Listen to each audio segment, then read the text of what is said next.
I'm coming to you today to ask for your help in bringing together an incredible project, the Community Mindfulness Center. This inclusive space is intended to promote the well-being of our community locally and abroad, as well as to help us discover a sense of well-being and basic goodness. We are trying to raise $1 million for this state-of-the-art facility, which will provide both spiritual and secular programming. We really hope that you can come together to help us make this dream into a reality. So this morning's Dharma topic is not a title so much as it is something I do every now and then. I'm guessing somewhere around number 35, mountains and rivers. And this means you ask questions, and the whole situation will be mountains and rivers. You'll ask questions, I'll respond best I can, and then you'll ask another question, and I'll respond to that. So should work out fine. Has in the past. Some of the best, I guess you call them talks, have been mountains and rivers. There's a few in the past that were extremely good because of the interaction between people. It's such an important part of the Sangha, the three jewels. So please. Sure. Does less is better or don't do anything unless you have to mean waiting for something to look complete before taking action? So I would leave off the word complete, which is just more garbage from the point of view of the spiritual path. From the point of view of the relative, you might need to do very much relative. You might need to pound nails at this time and saw wood at this time. So that's a very relative situation. But if it's the spiritual path, only you, or only you, or only you, or only you, only you will know when this is something that needs to be. You need to hold your horses on that one, because you can see that you are trying to get your way. So it's about awareness. It's always, my friends, it's always about awareness. I'm starting to get cranked up here, so I apologize ahead of time if I happen to yell. I know I did yesterday. No, was it? Were you sitting right there when I yelled?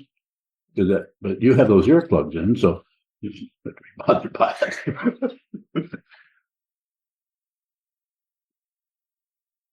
And dark glasses, which helps see the terrible, horrible, monstrous expressions that are coming out. That's a very good question. Could you go further into that? Let's do that. That's important. It's so difficult.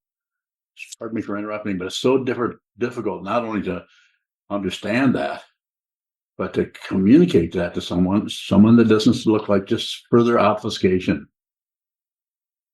That's very important, please. It looks to me like I have to take action to understand something more deeply. I've noticed that in talking to you for many, many years. Everyone is so different in this area. There's no, when they say don't set up standards, that's what's being referred to there. Each person's confusion and enlightenment and confusion needs to be met by, if there's a teacher available, needs to be met by that teacher as they are. No correction going into saying, well, you shouldn't, or you need to do this, you need to do that. This has taken me many, many years to understand that, because my own karma, my own causes and conditions are absolutely a mess.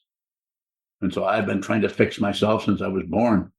And with the help of my stepfather, who told me how stupid I was and letting me know how broken I was. Am I complaining about it? Do I need a therapist? No, I don't need a therapist. But you may need one. Or you may need to just sit down and look at the damn wall and be genuine. What did Trungpa Rinpoche mean when he said be genuine? It's a rhetorical question, therefore you have to answer. Isn't that the way it goes? That's not funny anymore. That was funny 3 years ago. I'll stop. So it's so hard to continue to use the concepts to talk about something that is being, that over here, I'm looking at it. So I have to see it, and then I have to bring that into a conceptual structure called communication and let you know what it is. And with the idea that you take that and you're, without translating it into something else, you actually get what is being pointed at, because what is being pointed at has no legs, has no wings, has no body. has no form, completely formless. It's called consciousness only. And I'm trying to introduce you to that. So you won't try to perfect yourself into some stupid idea or standard of perfection or enlightenment or any other damn thing. So the way you function, going back to that, is by comparing. Isn't that true? Go ahead and disagree with me. I'm not sure I fully understand what you're saying. So you'll ask me, Sokuzan, should I do this or this? And I'll say, you need to do this. And until I tell you what to do, it's only then that you actually begin to see what you should do, or what you have to do, or what you can't help but do. At least my words, not yours, but it's showed up that way for quite a long time. Can you comment on that? Maybe I'm saying it.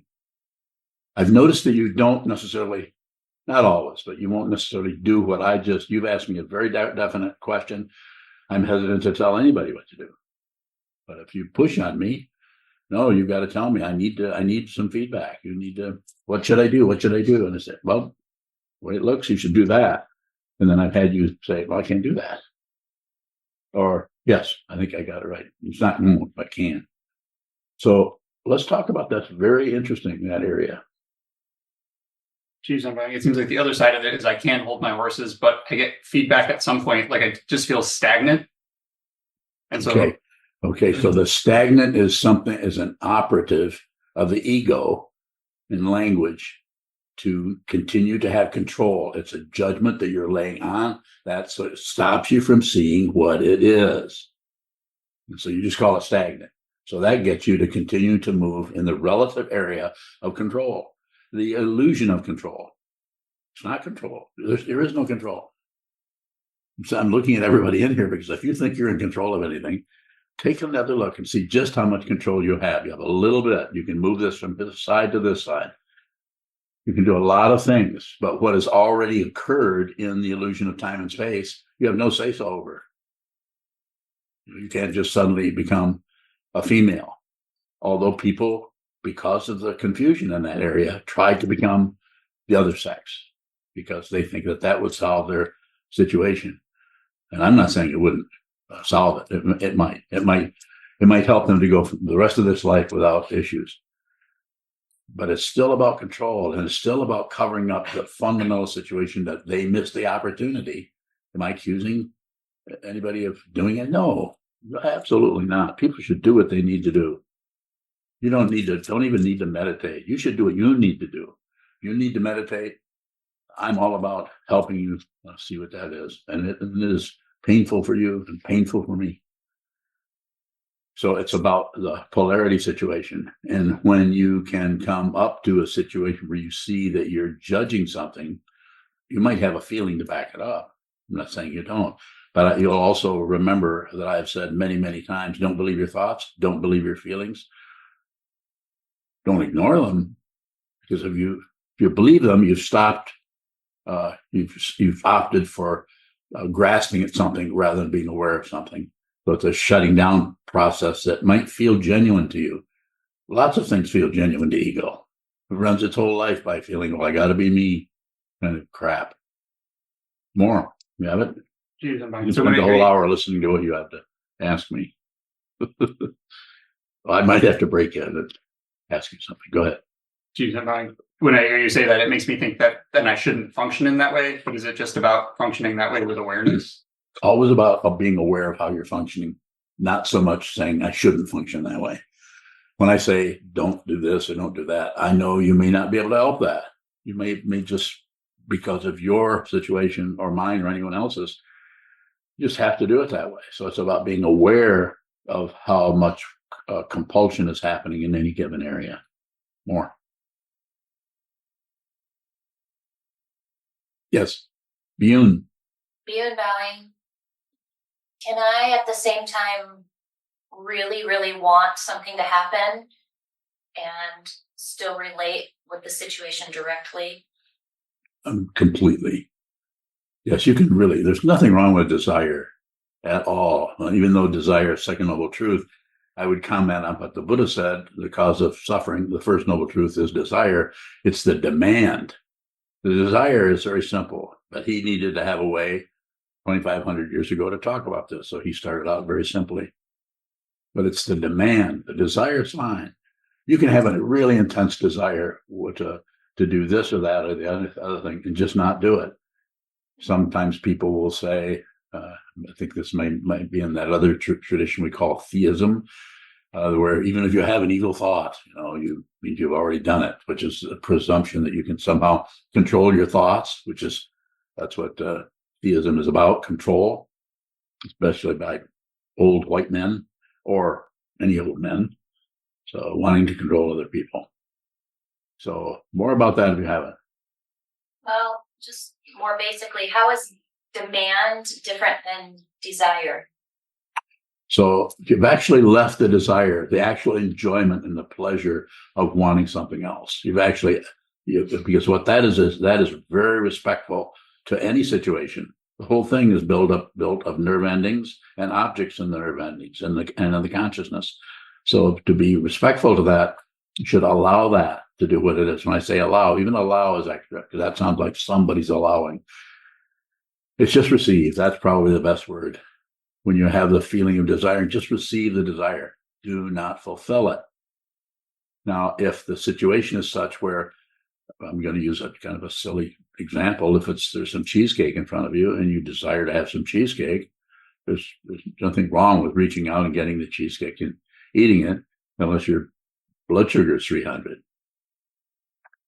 little silly, but it's like that, unless. It's very important. That's why awareness is so important, because awareness does not miss the incredibly vast, complicated area of situations, because awareness doesn't have a fixation on a self and on an other. It is not even looking at the cheesecake. It's just receiving everything.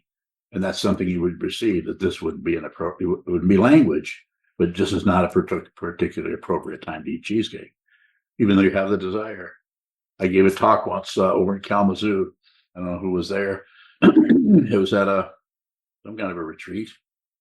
I don't see anyone I recall being there. Not that I remember that well. I know Unya was there. Unya, do you remember she there? Unya, do you remember the retreat where I gave a talk on sweet rolls or on something like that? I remember it. I don't remember much about it. That's good. That's good. Neither do I. So we're even. But it was something about walking by the sweet roll and just feeling the desire of wanting that, rather than doing anything. No commentary. Just feel the desire. So it was an actual practice that I gave over there. It seemed to be quite entertaining to people. At least I don't know how helpful, but it's about feeling the desire.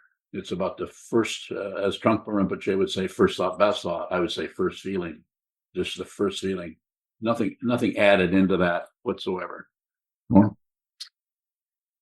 Beyond bowing, I'm trying to get to demand and desire's relationship to identity and sense of self, and that. Paraphrase what you said and ask me again.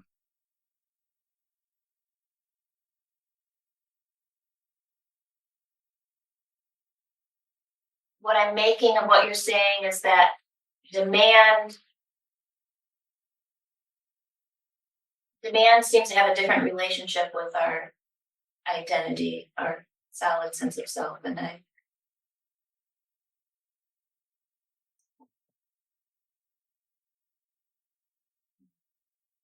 Interesting what happens if I say paraphrase or ask you to paraphrase. It goes back in the same territory, but starts to find other kinds of obstacles to being able to complete your question. It's also awareness. Now, do you have it? maybe beyond bowing. I want to know if desire can be fully experienced without like shoring our identity, without it being a credential to identity. I think so. And also being successful at not indulging in your desire. That can also be observed the way if you're getting a little slight credit there every time you walk past the cheesecake or something.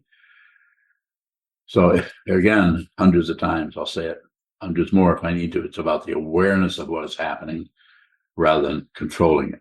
Very subtle area. And that's why no matter how horrible or distasteful or uncomfortable anything that happens in your mind or in the world or anywhere, if you can just receive it and look at it with as little outflow on it about what it is or description, have a willingness to not know what anything is other than just maybe the immediacy leading edge of the sometimes absolute horror of any given situation. See, receive, smell, taste, touch, hear, think, feel the horror of it or the wonderful feeling of it.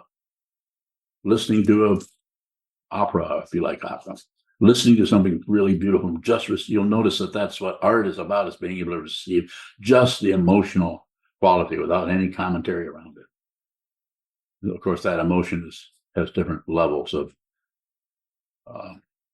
texture to it, going from visual art to auditory. Go ahead.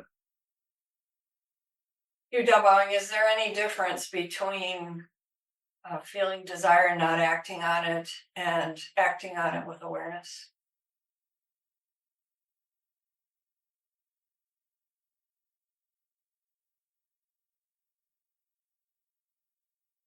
There again, it's so situational that there would be differences there, but how they would show up or how you would describe them, I would almost have to go into that individual situation with you possibly, or you would do it on your own and see that the way that it's going to have its own kind of little story about it. That insofar as the ego, the self-centered part of the consciousness is able, it will get that story in such a shape that it will be supportive to the continued adventure of ego to get what it wants and keep away what it doesn't want. It becomes more and more subtle. More in that area if you have it.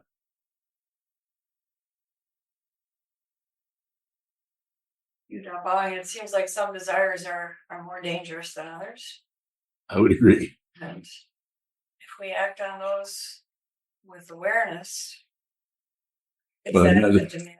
There's no credential for this. I'm very aware, so therefore I get to abuse someone, or I'm very aware, so therefore I get to lift things I need in the hardware store and steal. That area there is, it's really for the ego to get some kind of congratulations out of avoiding something or getting something. Any credential area. That is what it could be or should be. You could even say you should be aware of any demand or any requirement to get there or not get there, any positionality in there.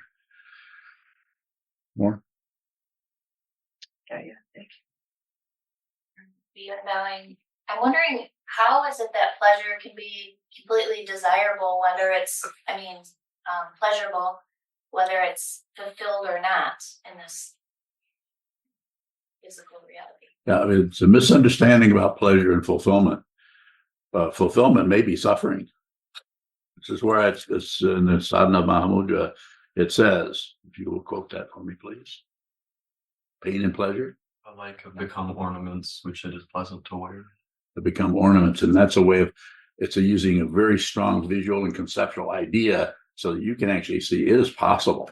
It is possible to not know the difference between pain and pleasure, not reject one and run towards the other one. It's possible to know what that is without losing track of what it is in terms of your experience. This feels good. This feels bad. All of that can be done. All that can be done, but it is not something the ego or the conceptual mind or the calculating mind or the manipulating, figuring out mind can do, because it continues to run in a circle that looks like a straight line. More? Did you hear what I said? Could you paraphrase what I just said? No. Interesting, isn't it?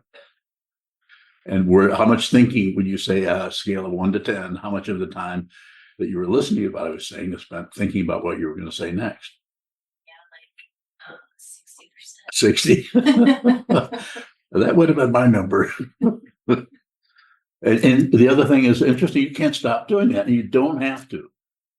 You don't have to change a damn thing. It's just an amazing understanding that people miss because they keep trying to manipulate or change or be somebody else or get rid of negative feelings or have more positive feelings.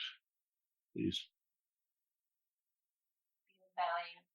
How is the fulfillment confusion? How does the fulfillment confuse us about the desire and the demand? And what is pain? How does the fulfillment do it? How does the fulfillment confuse us between pleasure and pain?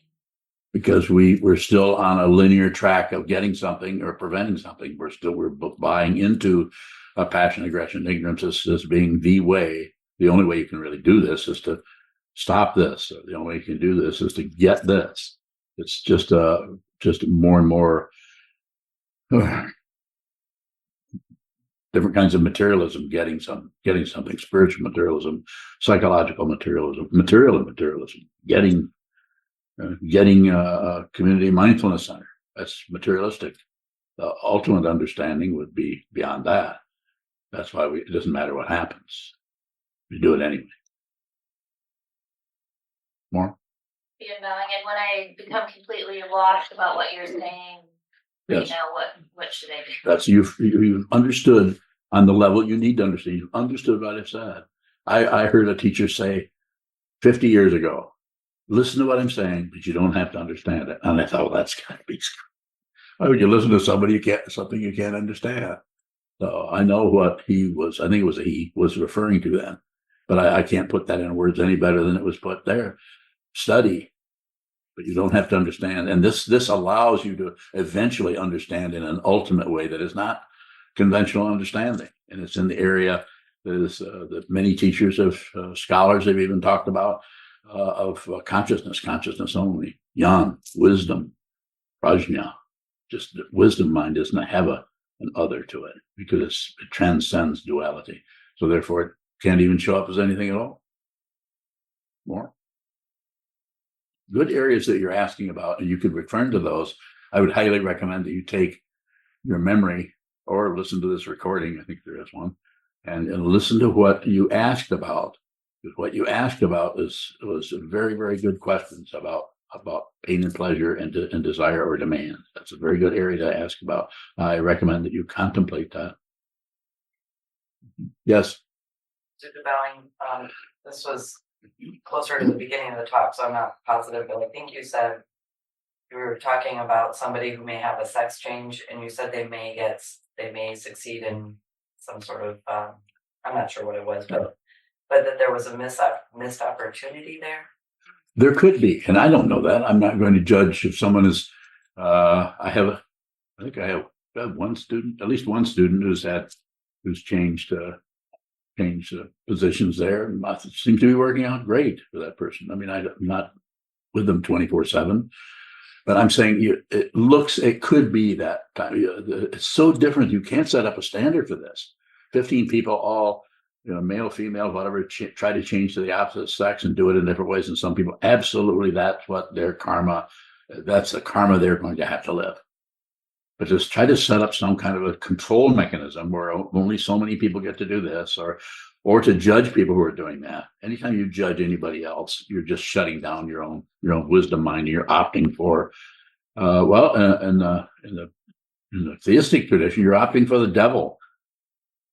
You're opting for negativity. You'd rather have the negativity rather than the complete ultimate nature of what this is, which is the only relative thing that would even show up there would be light. The ultimate. So what is your question? It's shifting as I'm listening to you, but my original question was if I find some comfort or relative support, is that a missed opportunity on the path? No.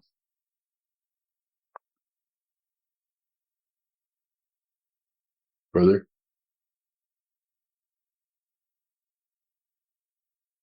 Why it's so confusing. That's why if we try to do it with a relative situation, it's not that would add to the confusion necessarily, because the whole world is doing that. You may be doing exactly what you needed to do in that area, especially the human form, male, female. There is no such thing as male or female. So if you don't mind me saying, it just looks that way. And it looks intensely like that. And it looks that way so much that some aspects of consciousness are showing up as the biological manifestation of feminine or masculine. There's no such thing as that division. SokukoJi. If I cover up my negativity, that can show up as relative comfort or relief. Is that a missed opportunity on the path? Well, it could be. I wouldn't come down and say, "Oh, you're covering up. You're missing your opportunities." I sometimes say, "Don't miss your life," but I don't really come in and tell you if it looks to me like you're missing your life. And I know people that looks like they are. It looks like they're opting for some kind of confusion. That gives them the illusion that they're further understanding that they may be in control of their life, which is quite humorous. But that doesn't mean that I know that. That's why I give, insofar as I'm able, I give everything and everybody the benefit of the doubt. But this doesn't stop me. I'm not a person who has an identity who gives everybody the benefit of the doubt. No, I just flew into a fit yesterday to try to give you some kind of idea. I'm not trying to be a fool. I'm not trying to scare you away. I don't know.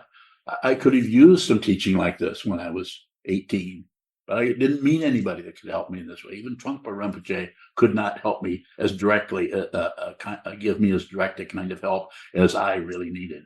I'm giving you what I feel like you may need. If you need it, then receive it. If you don't worry about it. But what looked like, and if I ask, so how did that look to you? People say, well, it looked like you're acting. Someone else say, well, it looked like doesn't look like you were acting. It looks like that was, well, for me, that's the actual emotion. You name an emotion, I can find it. I have access to the emotion. Unless it's vanity, of course, I can have access to that. I am vanity. I could not sit up here and do this if there was an extreme self-centeredness. Sometimes it's called Vajra pride in the tantric tradition because you have to explain it somehow. Adamantine, indestructible belief, confidence. But you might have to go through a whole labyrinth of pain and suffering and difficulty, which you won't have any memory of. It's an illusion. SokukoJi, you urge us to be the craft we're trying to get rid of. I do. Can that look like fixation? Yes. Is it fixation? Is it fixation? I ask you. Looks like fixation. Is it fixation? It could be. My question's sort of in the opposite. Don't get cute with me. I'm not sure. I would ask you. Well, it could be. See, and this is just a little bit silly, but reflect on, you cannot find a position. You don't need a position. You can live in a complete open dimension of being where you have no idea what's going to happen next. Have no idea what happened back there because there isn't a next or a back there. And you can live here. I'm in it. I'm not in it. I am this. It's not some kind of a whoop-de-doo. Look how great I am. But if it looks like that to you, maybe you're not ready for this teaching. Go somewhere else. But if you are, I'm ready to give it to you. And I won't require anything of you. If it's a transaction, it's not the spiritual path.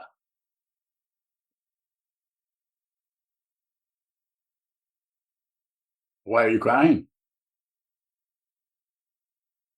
No idea? Well, how do you think I feel? I have no idea what I'm even doing or saying.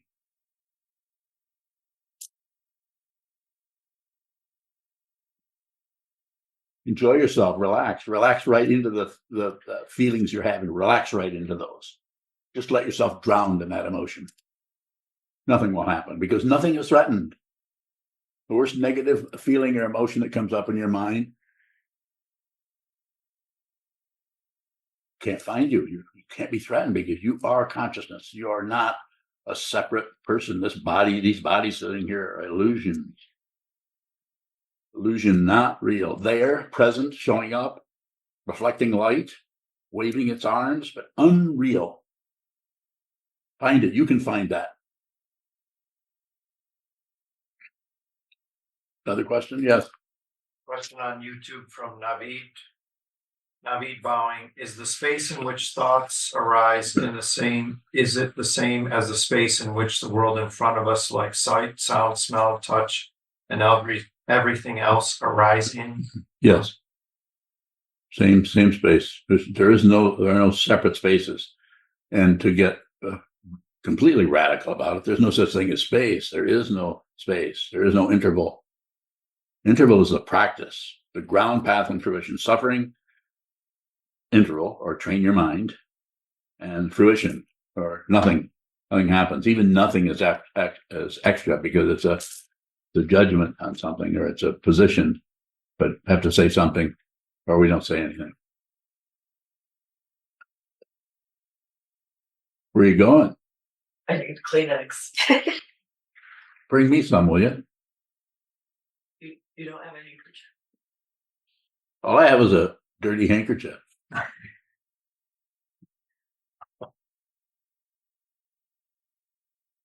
Yes.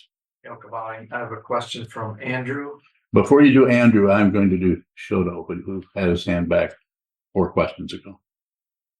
Shoto bowing. When you were talking about how we might. Nice picture. Yeah, I'm listening to him. Sorry. About how we might. I just telling you that the picture you sent me was a good picture.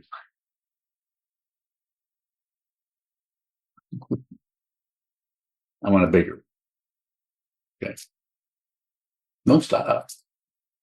Shoto bowing. How we might get relative peace or happiness up for the rest of this life. If we're able to do that, is there some danger when we die if we've been able to?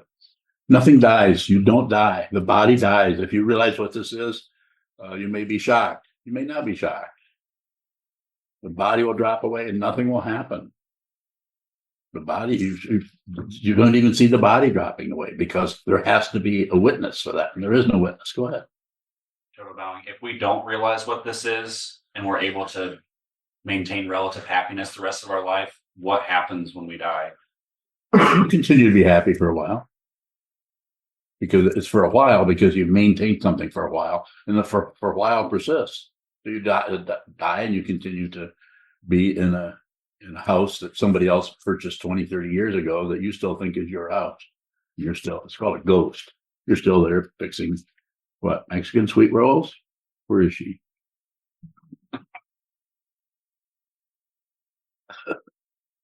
More? Where's my Kleenex?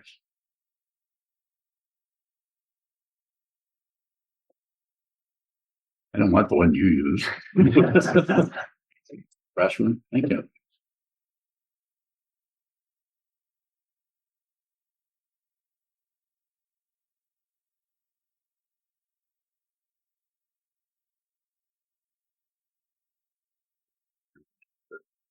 A little bit crude. Yes, sir. Welcome bowing. Andrew on YouTube. Andrew bowing. If you get a deeper sense of the spaciousness you speak of, can that feel like intense loneliness? Bowing. The path quality, we break it down into ground, path, and fruition. And yes, it can feel like loneliness. And it will feel like loneliness, and eventually it will feel like, and just talking here relative to what it looks like you're looking for. So even what I'm saying here is a pack of lies. So all I do is lie. It will look lonely, and then it will look like you're just alone. And then that will go away too. Then there's no polarity anymore. There's just consciousness. No, the personhood has completely come apart. But there's no conclusion to it because there's nothing left to conclude. That's why this time, space situation has just been seen through not by a person, but just by consciousness. Consciousness has finally found its own form, which is what? Consciousness only. Wisdom just sees wisdom. But up until that time, it just continues to find whatever form it needs to lead to its complete understanding. It's like a reversal instead of, so it's like something being born. It's like something going backwards. Yes. That coming and going alone, is that the illusion of time and space? Yes. Time and space and somebody that it's happening to.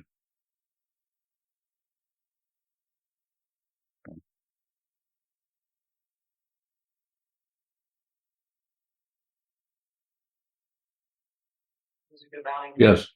What I want to know in the area of fixation is, it seems like, is there anything other than fixation and ignorance? Is there anything? What's the middle way between fixation and ignorance? Well, middle way is the path. You see this and you see that, and you don't go this way, you don't go that way, and you notice how you're pulled to both.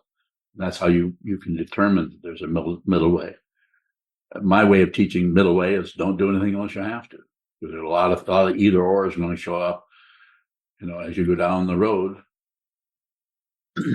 As my Uncle Ralph used to say, that's a road of life. He said it sounded like that too. That's not awful, is it? It wasn't to me when I first heard him say that 70 years ago. That was his philosophy. That's a road of life. He was someone who hitchhiked all over the country and jumped on, lived in boxcars and everything back in the 30s. Interesting, huh? Now, what was your question? I think you responded to it. Okay. Thank you. Have a question, Gabe?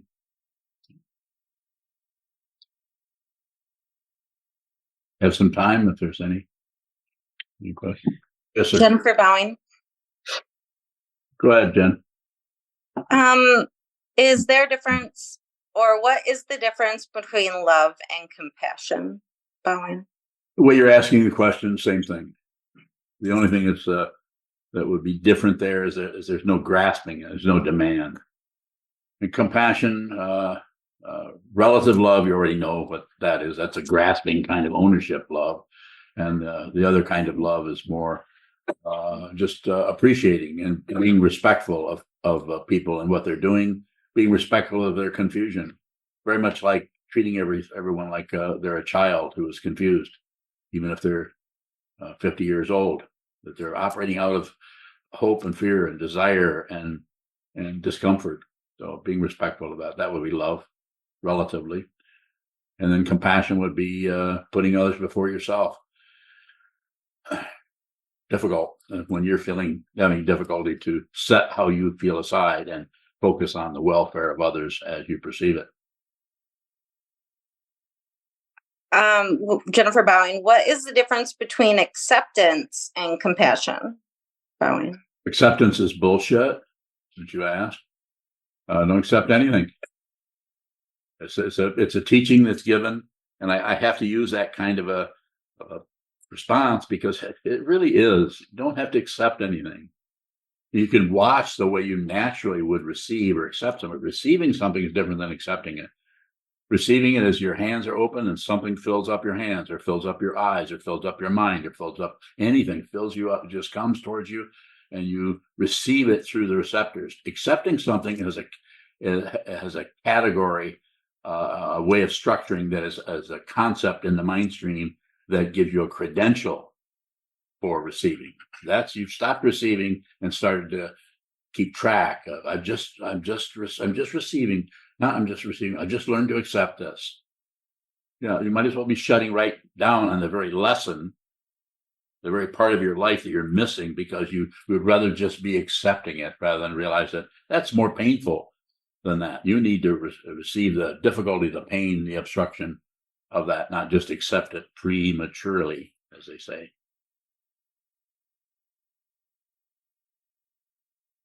Jennifer Bowing, what's the difference between feeling and receiving, Bowing? Feeling is spelled with an F. R is spelled with no wait. That's the letter. Feeling. Jennifer Bowing. Ask me that again. Is there a difference between feeling and receiving? Bowing. So I asked Chazon, he just shrugged. So let me address it more seriously, I guess, and to say that receiving, when I say teach, just receive, it's more of a teaching thing. This is something that you can actually do rather than accept. If you're receiving, then you have to be aware of what is coming your way. If you accept something, you cover it up so it's acceptable. You laminate it. You might put the credential of, I'm just going to receive. That what that does is reinforce the receiving part, which is ego. There is no part that receives. So to come back to it, I would just say that just feel, if you could be just feeling something, that may be receiving. Not always, but you couldn't use that as a lockdown or a standard that you're always going to, if you're actually receiving, if you're actually compassionate, if you're actually putting others before yourself, you won't know it. If you're getting a credential for that, then at some point you've stopped doing that and started to add up, keep track, become a statistician in your mind stream.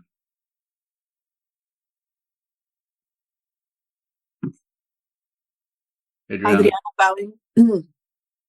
Sokuzan, how can we refrain from lying when we see that we have been lied to a lot ourselves? Bowing.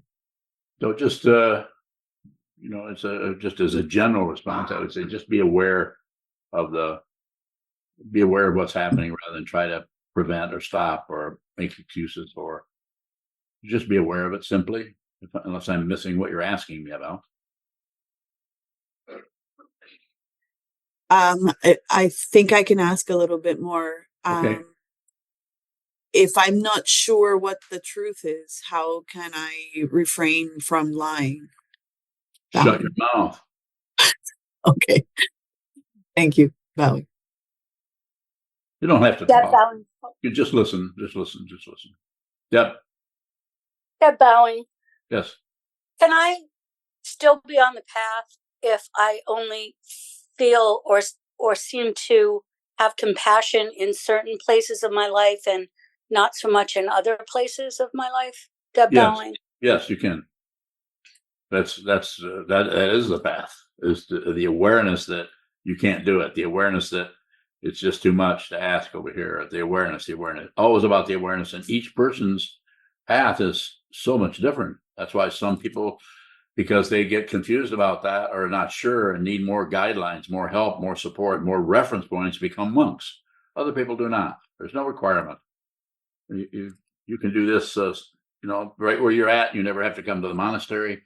You can just stay right there and continue to practice. Or you can come here if you wish, of course. But you just continue to return to stillness, return to silence, even though it doesn't seem very, very quiet. And return to stillness, even though it doesn't seem very stable or still, but you return to it, return to that idea, so that eventually over time, over space, those are two illusions, you eventually slow down and begin to see and give your attention to everything that's arising in the sense fields and in your room and in your life and in your relationships. You begin to just really receive everything. And this is compassion. It won't be a credential. You won't feel compassionate. Compassion is not a feeling.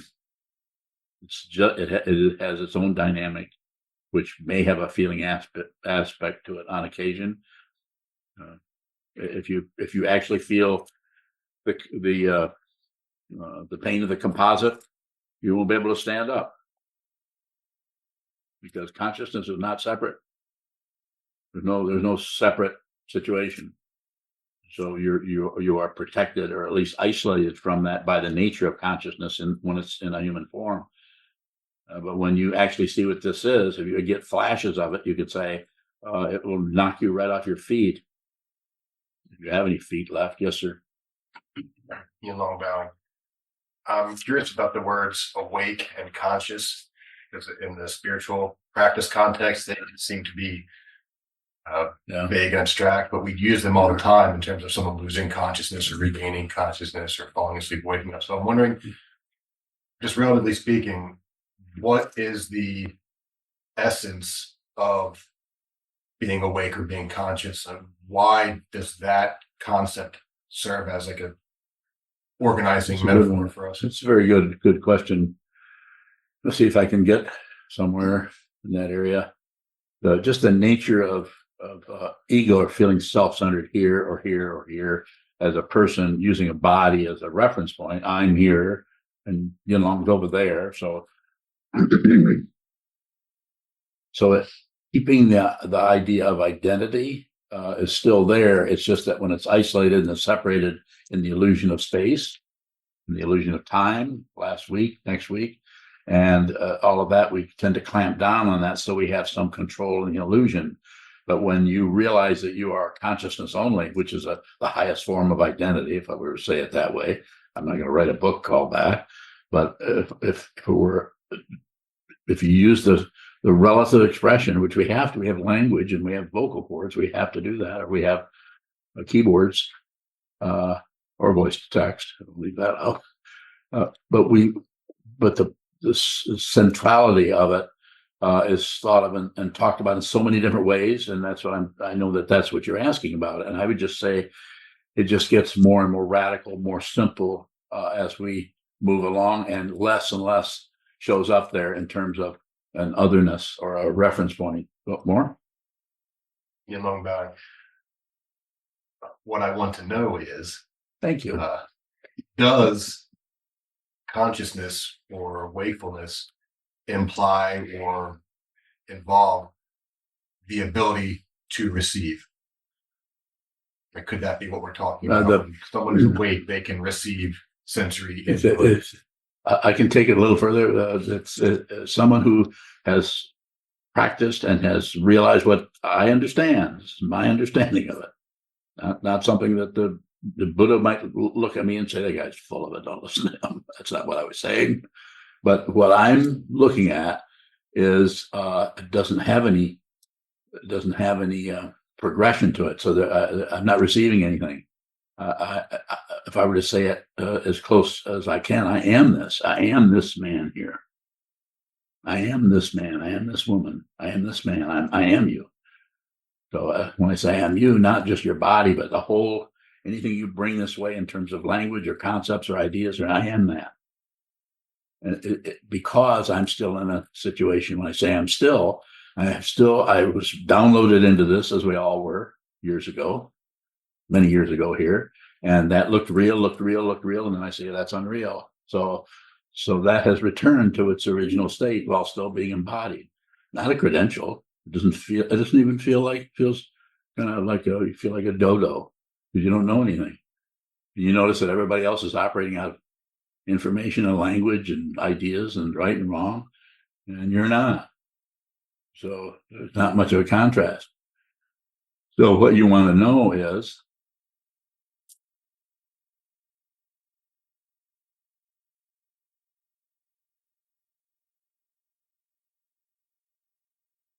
receiving the fundamental operation. Receiving is the path. At some point, thank you. So receiving, no credential being built up, just receiving until there's nothing left to receive because you don't see anything that's other than you. Everything, everywhere you look, you see yourself. It's heartbreaking because you see so much suffering everywhere. And you can't fix it. And you know that that's not even the point. It's just that since you're not separate from her or him, you also feel that suffering. When you feel the difficulty, that's why you can teach. And what does the teaching say? Look at your mind. Look at your mind. It's that simple. And yet I can sit up here and respond to any question you have. It may not be satisfactory when you hear the response. I may joke about it. Some of my joking is just about pointing at the complete absurdity of even having a Dharma talk. On the other hand, we aren't going to be able to do this unless we're pretty serious about it because it's too easy to just go into any direction, go into, starting a dude ranch. Who better than to start a dude ranch than somebody who thinks this is ridiculous? What are dude ranches? Dude ranch? You heard of that? Am I just making that up? No, there are dude ranches. Question. I don't feel like it. That's frightening. What did you see? Don't just share it. No, not to ask the question, but what happened there? I was getting wrapped up in why I was asking the question as opposed to the material of the question. Yeah. Was it the fact that you're an attorney? I don't know. I like that response. I don't know. It's okay. I mean, I understand. Right. Don't have to. If it comes back up though, while I'm here. Yes. Juju. Juju bowing. When you say don't do anything unless you have to, I do. does that mean that something will look obvious if we have to do it?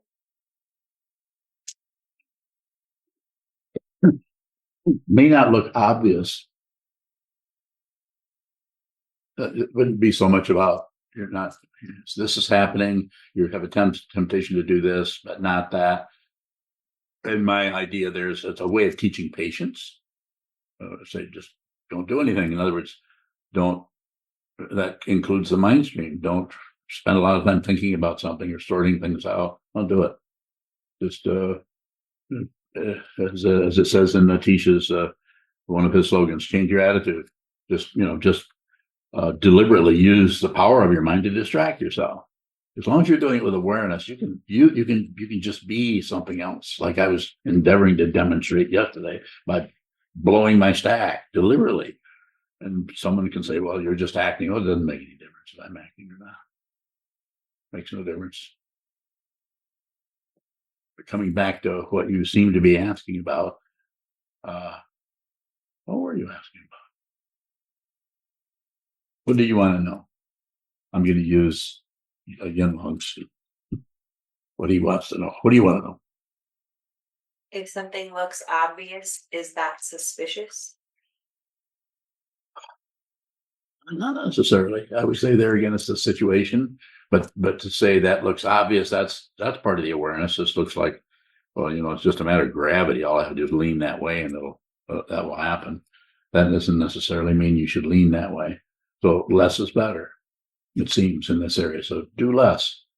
But when it comes to sitting practice of meditation, that is a stylized, conceptual, structural form of doing less. Come in, deliberately sit down, do less. Stillness, silence. Well, at least that's the intention. And what happens there is about the awareness of the movement. I have to be aware. You don't have to sit still, but if you are moving, you need to be aware of that. Much easier to do that if you're, if you're sitting still or trying to sit still than if you're moving around the kitchen. I mean, you can be aware of that too, but if some people teach that, I think that's, I don't know if I'd go so far as to say it's a waste of time. I think it's a waste of space. Isn't that clever of me to say that? No? Yeah, okay.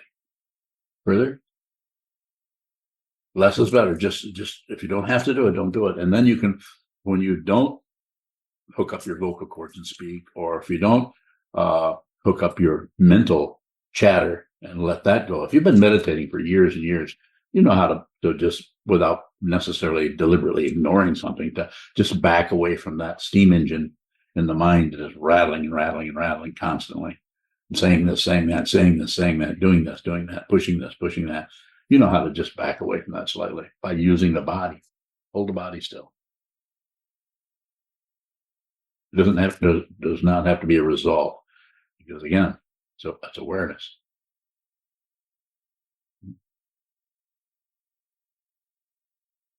Any other questions or any questions on Zoom?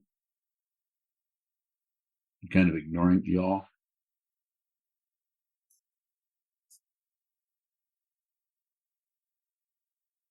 No?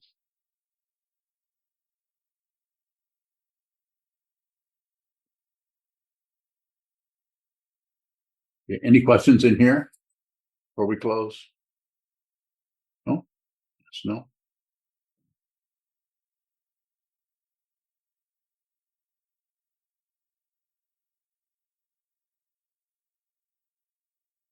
Okay, if there's no more questions, we'll close, and thank you so much for coming to this and for asking questions. Thank you. I'm coming to you today to ask for your help in bringing together an incredible project, the Community Mindfulness Center. This inclusive space is intended to promote the well-being of our community locally and abroad, as well as to help us discover a sense of well-being and basic goodness. We are trying to raise $1 million for this state-of-the-art facility, which will provide both spiritual and secular programming.